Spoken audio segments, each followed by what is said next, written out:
For vehicle crash safety and product certification, there's a reason Ansys LS-DYNA is the leader in engineering design suites around the world. Because product safety is paramount, far and away the leader in simulating crash scenarios for the mobility and transportation industries.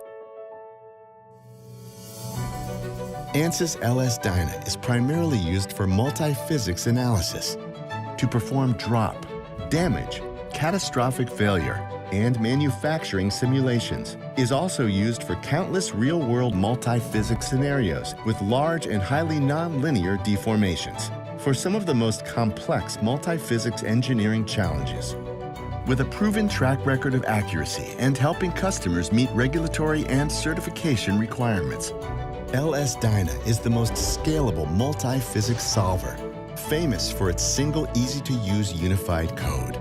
But automotive is just the starting line. LS-DYNA offers predictive engineering capabilities to an endless list of potential applications: aerospace, defense, manufacturing, electronics, consumer products, civil engineering, and healthcare.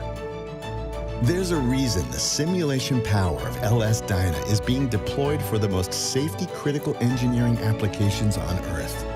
The fastest, most advanced solver technology for crash and highly nonlinear multiphysics simulations, supported by the most recent advancements in high-performance computing, now available in the cloud. LS-DYNA, only from Ansys.